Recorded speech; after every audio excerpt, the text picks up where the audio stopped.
So once again, welcome back, ladies and gentlemen, to Dota Underlords Championship, uh, number number 10, semifinals, lobby 1.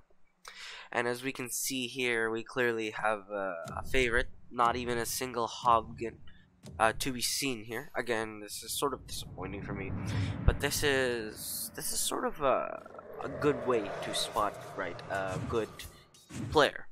Right. The thing that we have to sort of keep note here is the unique compositions that come out, because obviously a lot of these players will probably try to build hunters, as that is currently the meta, and that's because no hunters are in jail. And again, that is sort of the mentality that hopefully other players can sort of get rid of. I think that's a lot of bias that sort of happens when the jail occurs, right? Last week, Morphling was banned. Quite a lot of players did not like to play mages because Morphling was a good portion of magic damage, but Caudle wasn't banned, so technically you could still form that mage combo. But then suddenly, when Caudle is banned, now mages are even less viable, and there's just some. I think there is definitely something to be said when no strategies are viable for some reason, just because Caudle is banned or otherwise. I mean, Troll Warlord is banned, but the Fantastic Four build still absolutely exists and destroys. So I do not see why there's any excuse for any other composition, really, more than just players being afraid, or rather they dislike the fact that they don't have all of their options on the table.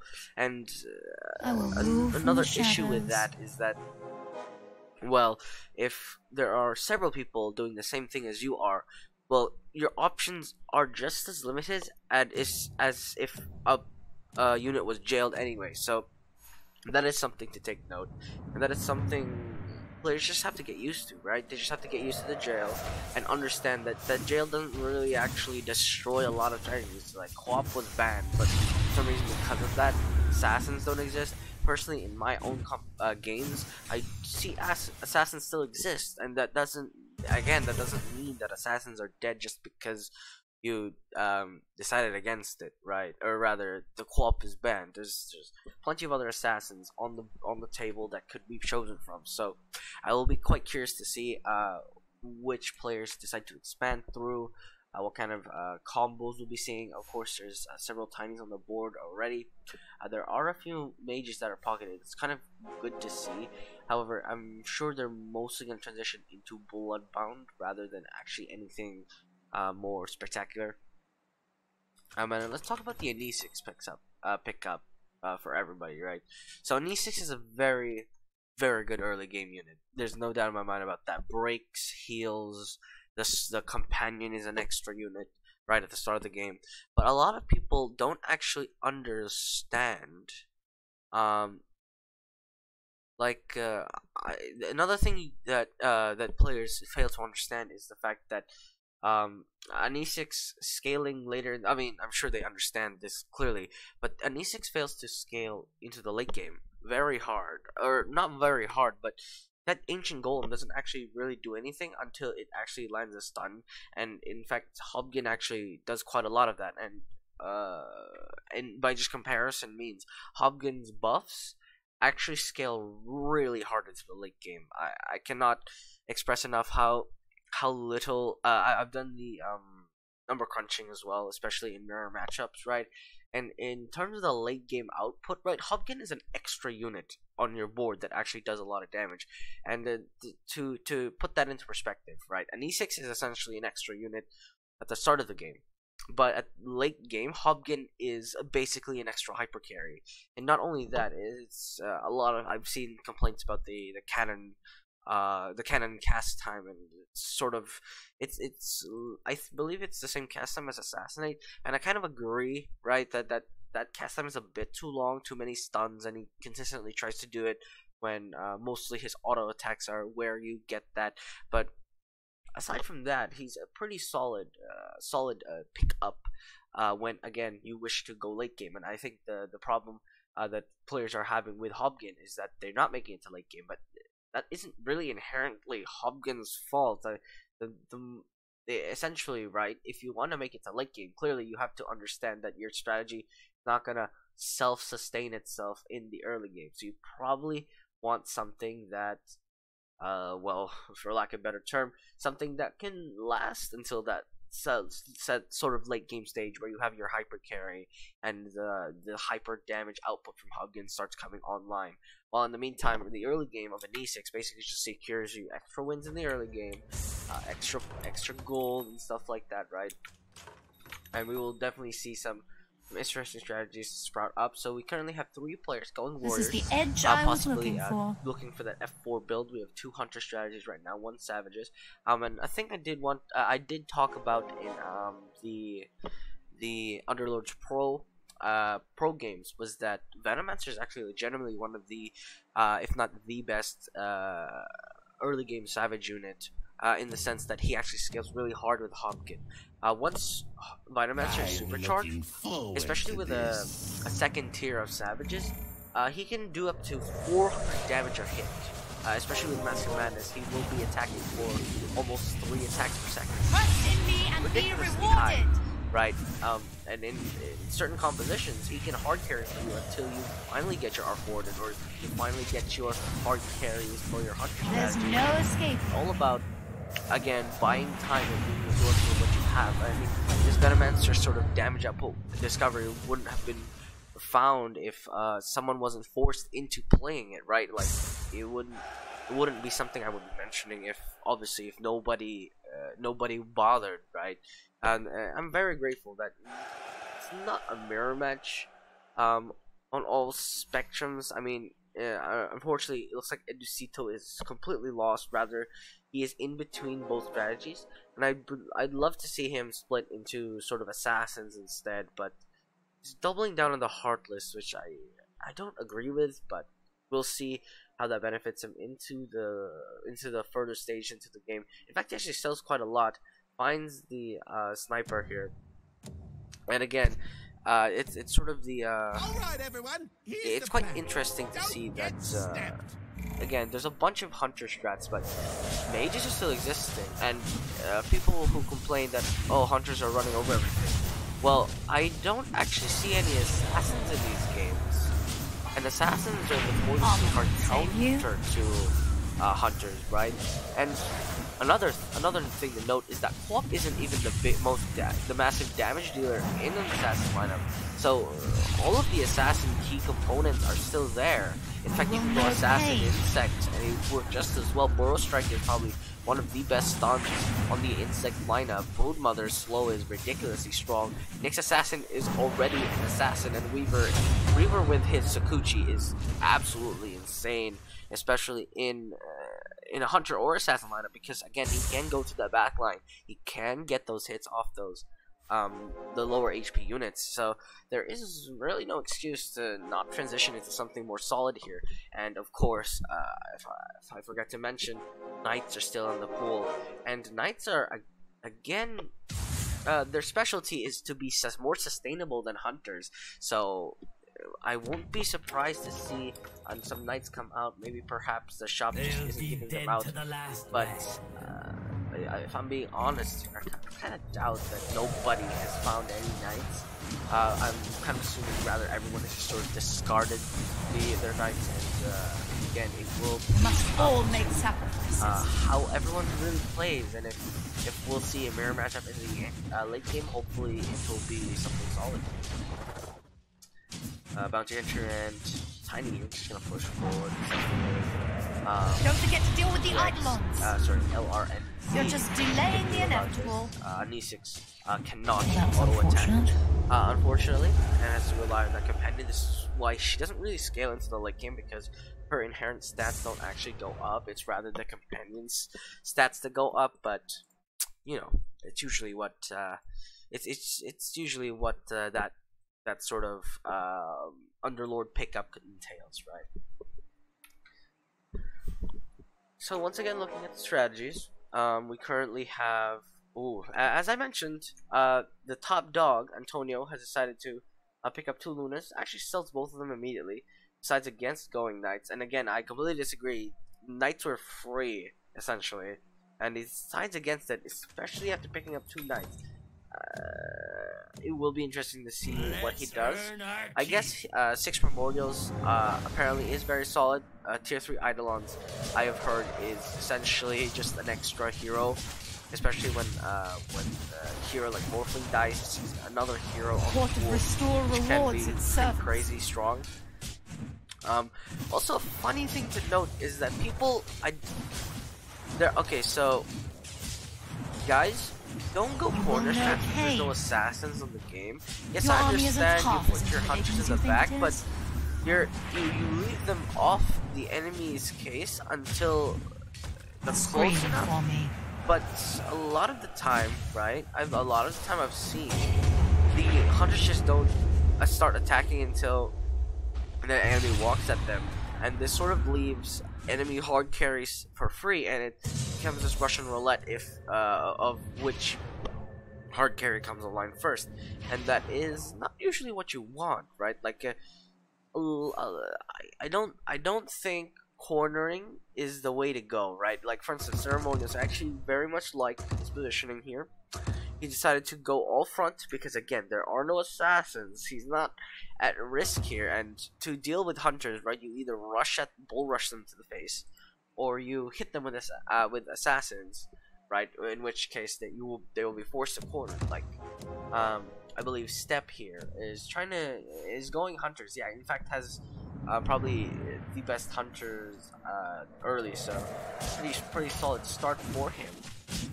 But he is going corner strat without actually any assassins. I guess this is because he only has Pudge. We are chosen for greatness. But Beastmaster technically is a tank, but without Brawny buff, not so much the case really. So we will definitely see how this one turns out.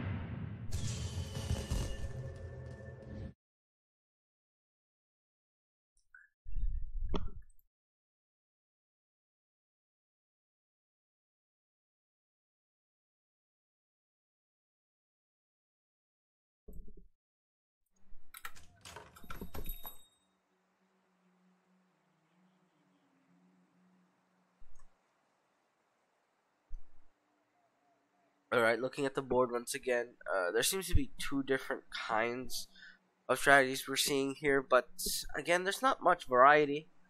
There was a player who tried to go knights. I've yet to see someone try and go assassins, and I mean, if players want to try to win a mirror matchup, be my guest, but a lot of the times, this attempt to mirror matchup, as long as there's one unique build, will prevail against all these other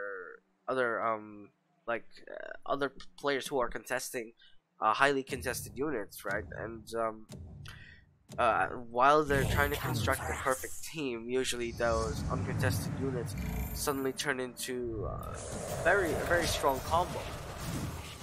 But once again, we'll see how that will turn out.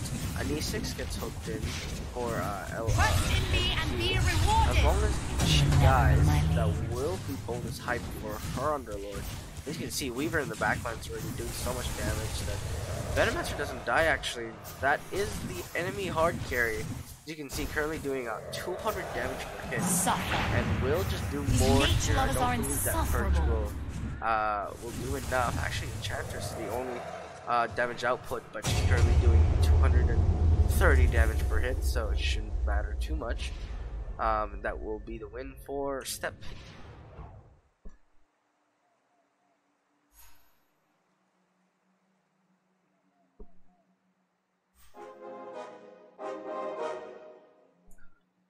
Oh, sorry, not Step, but the opposing player. Speaking of Step, actually, he's going for the 600 strategy. Now, one of the problems with the 600 strategy is that you do not have enough frontline for your hunters. And what essentially happens is that your hunters just all die, and then they don't actually do anything. Another thing to note is that he put an E6 in the center, whilst Drow is only giving bonuses to the Wind Ranger. Which is perfectly reasonable, right? Because there are no other units that actually stink to a certain competition. I mean, your army isn't really half as intimidating as you think it is. Without yeah, at the moment his units are just too squishy.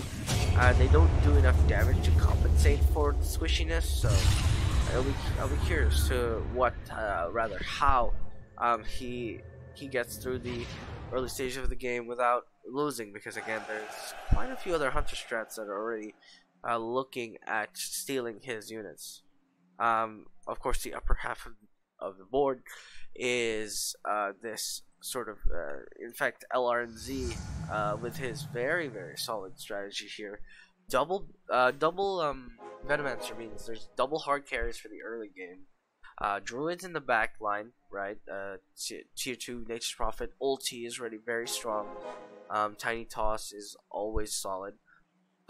I guess Ogre Magi, because it's the only other 2-star that exists, and there's not really any other beneficial alliance combos anyway. So it's no pain, or right, there's no harm to having Ogre Magi in the front line, especially if his 2-star Toss comes out, and it will be against Step again here. Step.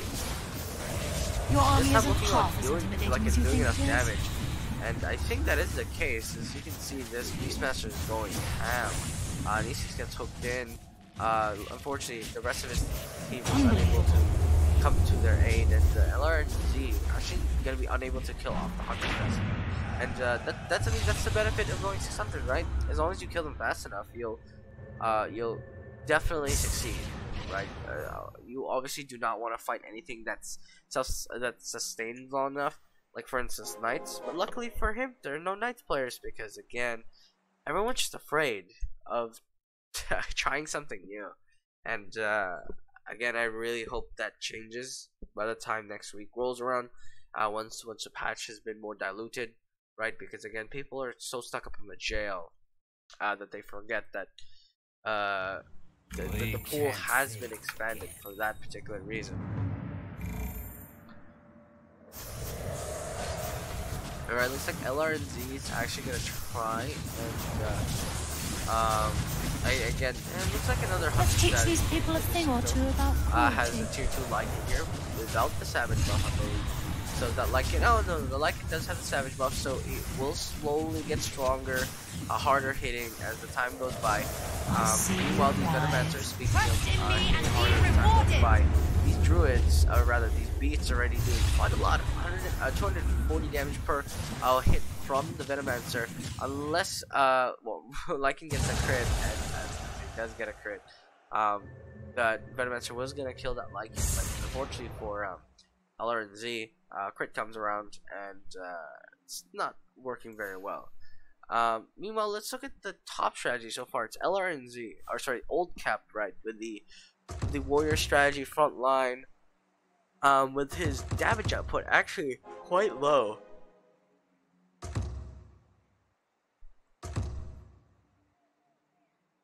A thing to keep note here is that the secondary talents are actually quite different from each other. There are 2 players that have gone to Despite My Rage. There's one that has gone Confident Boost, and 5 other players who have gone Passive Breaking ability, which again it's all about the variety, right? Although everyone is playing a D6, right? Their idea of how the game operates is completely different. And D6, Think it may be time for a new plan. Right? We'll follow for Mr. Old Cap, but he should be fine here. There's just the front line is just too tanky, right? And they do just enough damage so that they can actually pull through against these wolves. I didn't suppose he was gonna lose anyway. Again, he's top dog, so I would be very much surprised if he somehow died there. He gets the option to get Assassin's Veil, but the problem is he has no assassins. That Assassin's Veil would probably definitely be useful, right, against all of the other opposing Anisix. But he goes We need to adapt. opting for the Maelstrom here, replaces it on the Venomancer, but Venomancer's only a 1-star. I think Draw Ranger will probably be a better choice here. Io gets picked up and is frontlining. I'm not quite sure here. I like his positioning, but we'll see how the AI actually moves this composition, right? Because sometimes pathing is just how that works. Dry Ranger mostly just here for the Heartless buff, so again we will see how this operates. Heather comes out on on the Tusk here, so he will be ramping up slowly but surely. The opposing players are on My army is warning, so unending. there's your hunter carry for his team at least. And Io's not going to be able to really help here. Trying to tether Tusk as much as he Look out can. for icons. Okay, out. I'm going to bring back. Don't forget to deal with the Actually, icons. he literally brings back the Tusk that just died after he relocated out. So that's quite unfortunate that Tusk does not keep all the Savage bones, which just kind of dies, which is not very nice.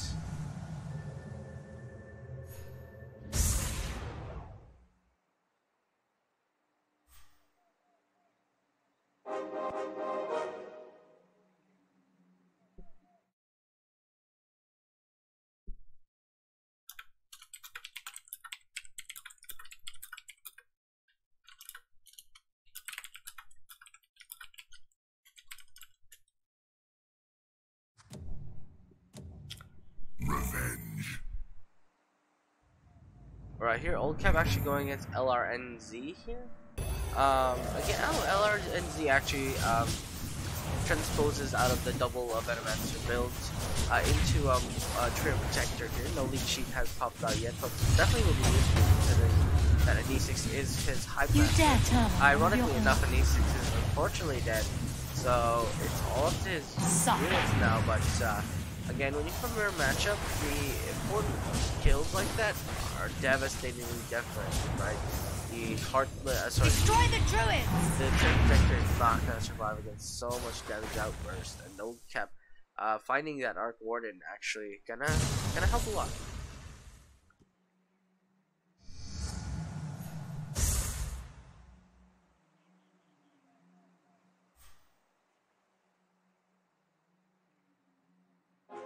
Yes. But Tet here, currently at White Spire will currently be at mine. 5 hunters. Finally gets that 6 hunter on the board. But again, you have to kind of wonder, right? How squishy is this composition? I mean, we'll follow him. We'll see how it actually goes for his composition, because it may be that his composition is legitimately very, very strong, regardless of the fact that it is 6 hunters, right?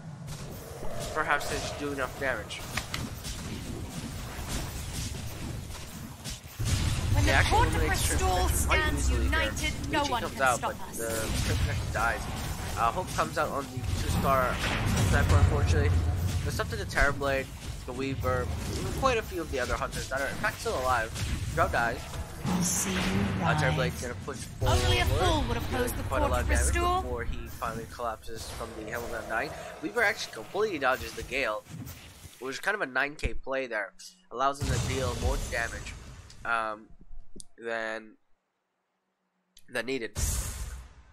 So once again, let's take a look at the board. Again, the variety consists of warriors or hunters. Nobody's even bothered to go insects. Nobody's bothered to go knights, assassins, or anything that's not contested. So most likely we will be seeing a mirror match, unless there's one hunter that survives and one primordial build that survives. But we will see later on in the game.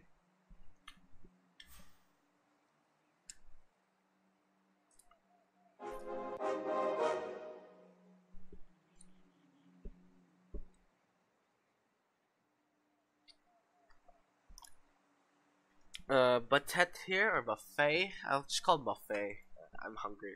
Anyways, buffet, looking fairly solid with his hunter composition, right? Does quite a lot of damage. Unfortunately, an E6 is not the best Underlord if you wanna deal out raw damage late game. Obviously, an E6 will keep these hunters alive for at least. Must all make so sacrifices. we'll be perfectly fine here. Buffet actually going to be fighting Antonio, and Antonio does not have enough damage at all.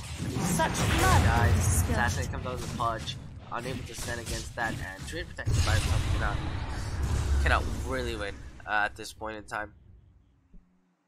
And Step in the meantime actually gets destroyed by Blaze. And while Old Cap versus LRNZ, Oh, don't look looking like, surprised. Old Cap, I'm me and once you're again, you. hard carry What Arc else was Warden going to and happen? do quite a lot.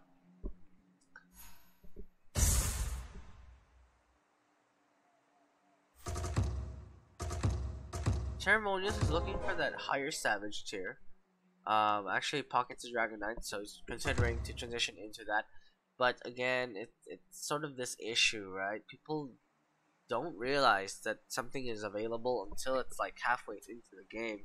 I'm sure all these players are keeping tabs on everybody else's composition, but I don't understand why they do it regardless. Like they're contested and they know it, but they refuse to do so. Like, in my opinion, right, LRNZ and Antonio have no excuse for being at this bottom, right? I believe the only thing they can probably say is RNG screwed them over. But again, they had a million opportunities to transition out, do something else, be more creative. I mean, you can have warriors plus assassins. That's a perfectly reasonable combination. You can have warriors plus mages, knights. Something that is doing much better than it is at the moment, right? Moonshard actually gonna get picked up here for Old Cap. That Arc Warden's gonna be very happy. But that is sort of the issue we're currently having on Moonshard on the Venomancer. A very, very smart player here, Old Cap, understands that Venomancer is his secondary hard carry. The issue we currently have with that is that Io isn't tethered to that Venomancer. Potentially move a N6 and Drow to the left. So is Arc Warden rather to the left, and then Io in the far right corner. I mean, Io doesn't necessarily have to attack anyway. So putting him in the corner doesn't really do much.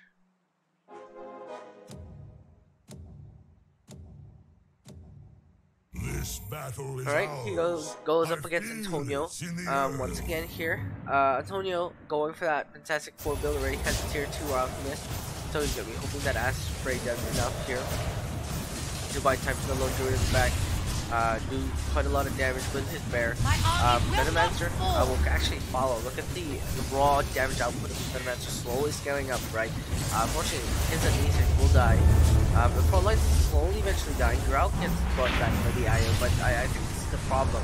The IO was not tethered to the Venomancer. Venomancer was just fall. He did a lot of damage, but he doesn't really take damage quite well. Both gonna drop here, but it's icing on the cake as that push forward. There's just way too much sustain.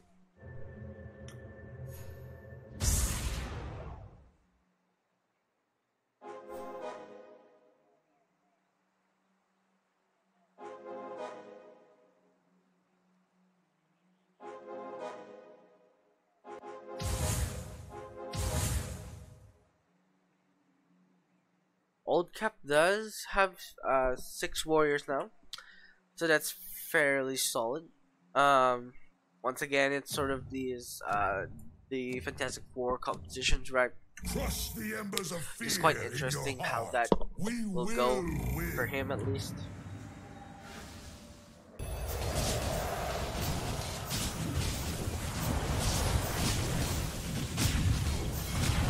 Bull comes out for the side of Old Cap here, and once again, like the 600 composition, I am yet to follow them, but they look like they are. We are chosen for greatness. Here.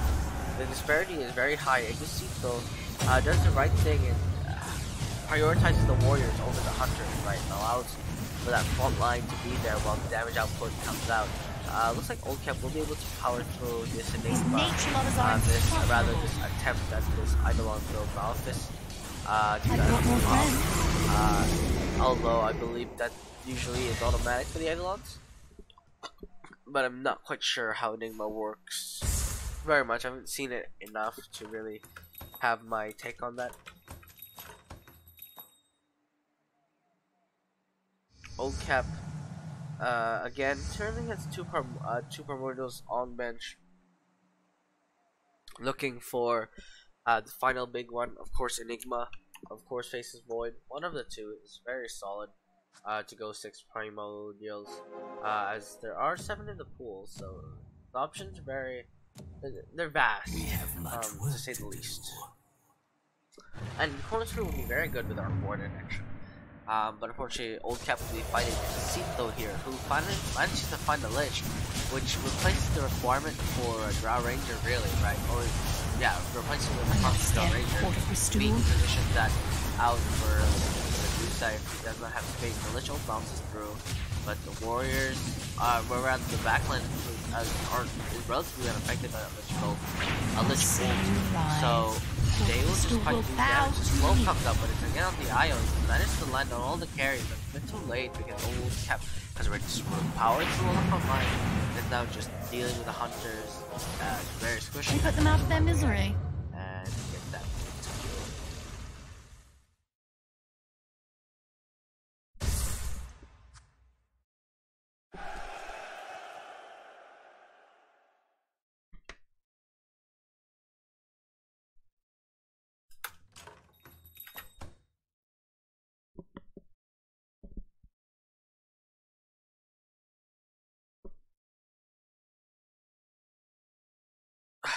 Buffet actually beats Ceremonious here, and the gap sort of closes. LRNZ looking like he's about to go out last here. His composition doing not enough, unfortunately. I will definitely see.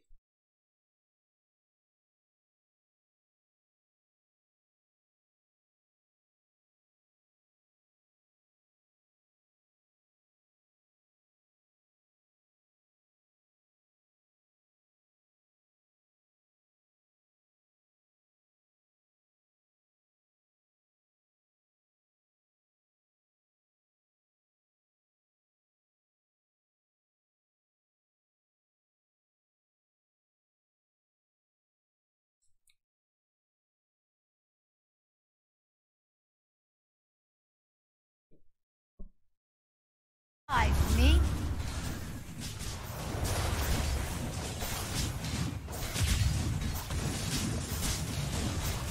There's no escape.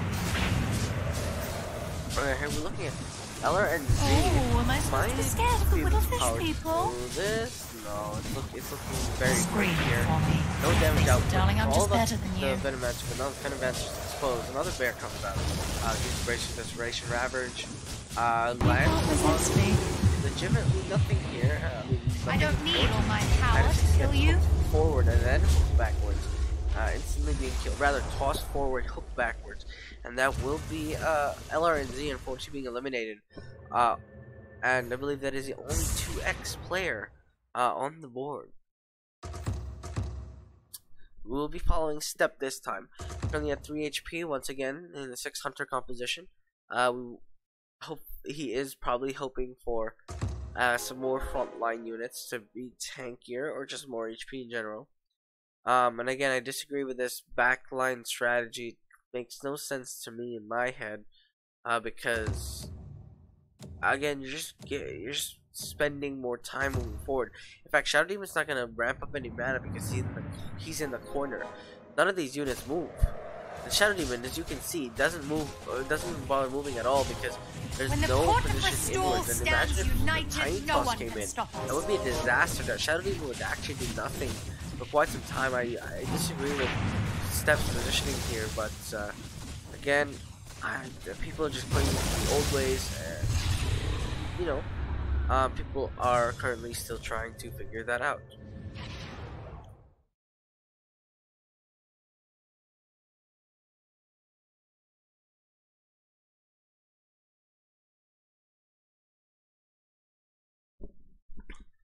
Mathematics is picked up by him as well.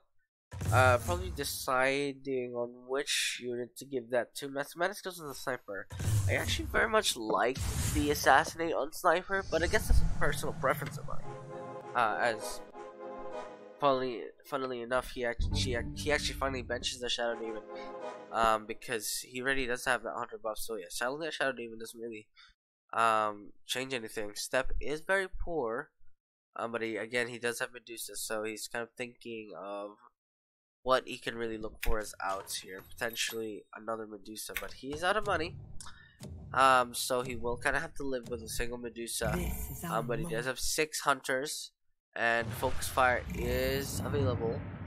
Unfortunately for him, the opposing player also has the same composition with a mirror matchup. We will see which combination is better. In fact, actually, Buffet has a much better team, having insects, so actually hinder hunters, and you can see how much difference that's doing. That's so much there's so much evasion, rather mischance and damage output by these insects. And that will be the elimination of Step here, with Faye continuing on with his pretty solid strategy. Meanwhile, Ceremonial's fighting a ghost here of Antonio. Did the ghost of Antonio win? I believe it did not? It did. So that's 4 damage to his face, or 2 damage, I don't quite remember which number that was. But yeah, we will definitely keep tabs on both of these players to see which one will go out next. We currently have our top 6, which is quite good, quite solid. But yeah, we will definitely see here how this will work out.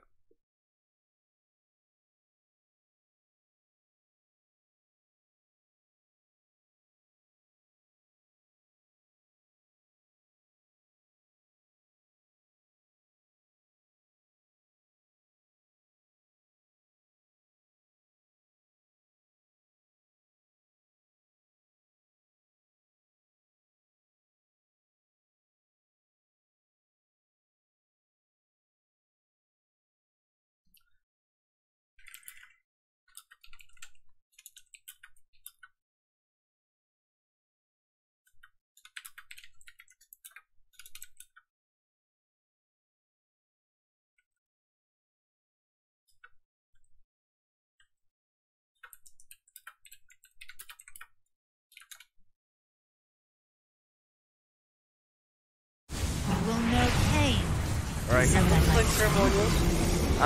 Trying to do as much damage as he can. He does have a tier 2 Dragonite, as I've just noted.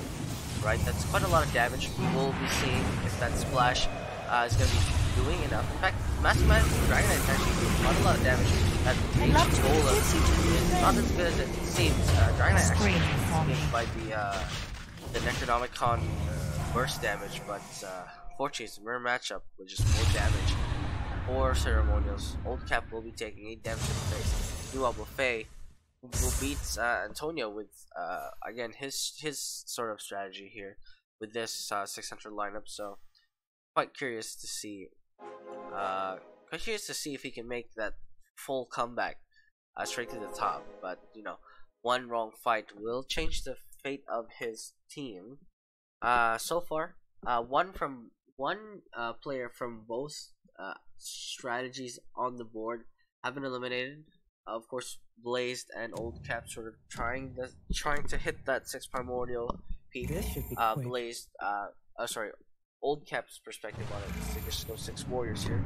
And it looks like Buffet will be going to the Ceremonials here. Both players have incredibly high damage output. Tier 2 Dragonite, no joke. 14 is currently dealing with trust in me and be rewarded. Actually gonna heal up to full the Dragonite. The Lich gonna get the old bounce on how many dying, just buys enough time to do What so. is a dragon compared to a demon? It's up to the Dragonite and the Arc wanting to do much do damage, but the insects just eating everything alive. As you can see here, insects did 3,000 damage, almost more than the Drow. Rather 600 underneath the Drow, but that is something to take note. Buffet's damage output is just ridiculously strong, and Ceremonials could not get that win.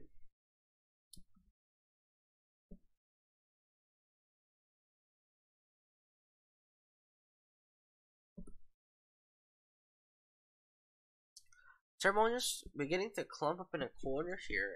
Don't say that I agree, but we'll definitely see if that is the strategy to go with, especially with this, especially with 4 players on sub 10 HP. It's gonna be hard to track. We will be following Buffet here, as he probably has the most likelihood to proceed. But of course, we'll see who he faces so that we know most likely the next elimination here, because this is top 6, and you can't be sad that you're top 6 by round 30, right? But the problem is that top 6 doesn't sound that great, especially if there's so many people still alive, right? Even though you made it to round 30, it's not as good as if you were 3rd place by now. Wolfing actually gonna blink forward, waveforms out. This assassin gonna vendetta in after assassinating another target. Eidolon gonna actually be a massive distraction here, actually tanking all the spiderling damage. Spiderlings Gonna keep popping, but they keep coming back here. The Slardar sort of tanking about 6 of them, I believe. Actually, in fact, most of them. Ravage comes out, but that's not from a Titan here. That's from a Nyx Assassin. Nyx Assassin might pop here. The Nyx Assassin not quite tanky enough, even though he's at 3-star. Stone Gaze comes out, but it's not gonna turn anything to stone. It's all about the Terrorblade here. Terrorblade, unfortunately, attacking an Eidolon. Eidolon has way too much HP, and that's gonna be the end for Buffet, as he takes exactly 9 damage. Meanwhile, Blaze versus Edecito, we will see if Blaze manages to overcome Edecito's deficit, and it doesn't look like it will be the case. He does have tier 3 Eidolons, which are doing quite a lot. They're actually buying a lot of time, but Blaze will also be eliminated here.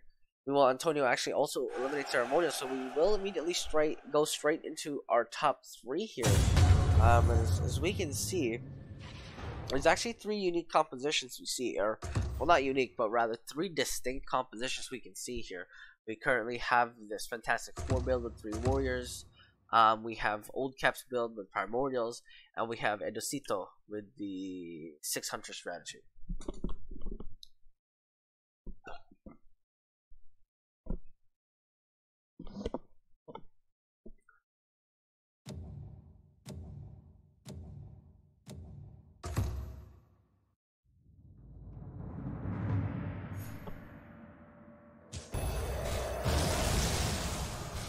Alright, the Thunder hides. Ravage comes out. However, the Blood Bow, sorry, not the Blood Bow, sorry, the Warlock buff actually looking like it's doing so much here. Even though the main Thunder Hide is doomed, still quite a lot of healing here. However, it's not doing, rather, the Thunder Hides are not doing this damage, so we're all dead. Should be fine. Tougher than I thought. If we don't get it together, we're done for. Not making this easy, are they? Stop wasting time and kill them!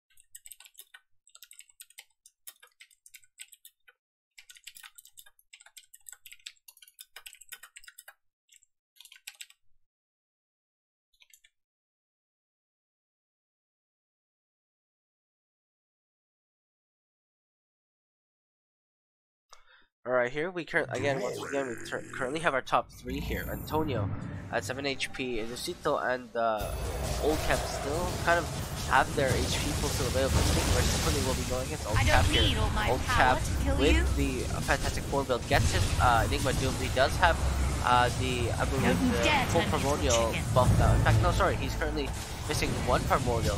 Currently on the bench is Basis Void. Currently does not have a replacement. I'm gonna consider switching out the Savage buff for the said bonus, but we will definitely see here. Push forward, Venomancer gonna do a lot of damage. He is again, of course, one of the hard carries for your competition. Savage buff, great potential to be better than tier 3 Eidolon, but tier 3 Eidolons, Malefice is very solid.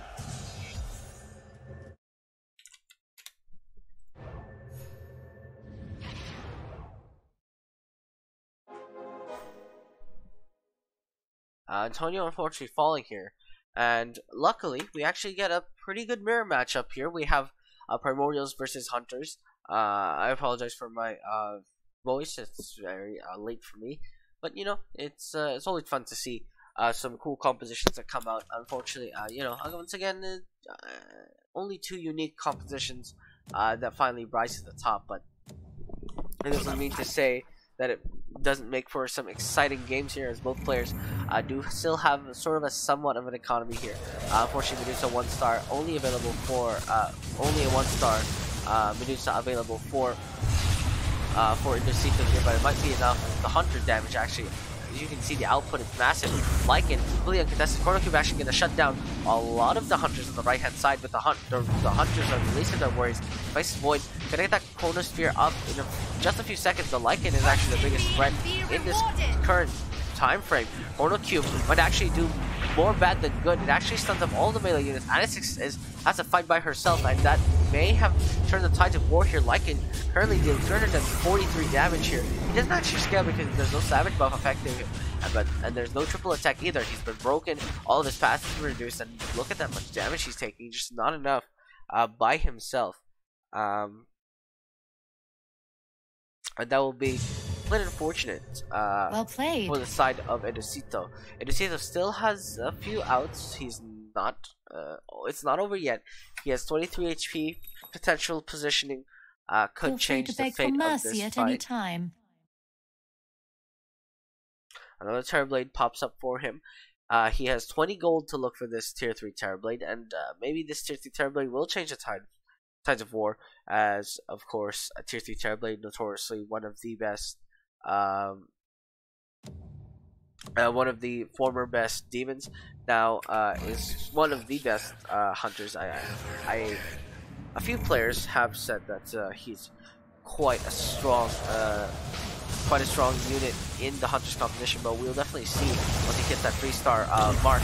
Chrono Cube gonna land only on the Medusa and on the Sniper. Not gonna quite do much. The Zone Gaze actually gonna still pop off, so it doesn't matter regardless that the Medusa is stunned here. Morphling in the back, trying to do some damage to the back line. The double Arc Warden back line is doing so much. The Punch gets resurrected, so that's even more time bought. Another Stone Gaze comes out. Sniper is silenced, so no Assassinate comes out. So these Arc Wardens do so much damage as well. Arc Warden still sustainable and standing, and that will be another round going the way of Old Cap. It doesn't look like Edusito has really any answers here, but we will definitely see if they have something they can pull out of their sleeve. Edusito currently at 7 HP. Again, looking for that final Terrorblade. He has 21 gold. This is the time to reroll down. I don't know why he's picking up snipers. He doesn't want them. He wants the Terrorblade. Looking for the final Terrorblade. It might be his Hail Mary choice. He doesn't have it. He finds it. He gets that tier 3 Terrorblade on the board. Sells everything else. And we will definitely see if that is quite enough to compensate for this deficit he's currently having with Old Cap here. Chronosphere available, so is Enigma.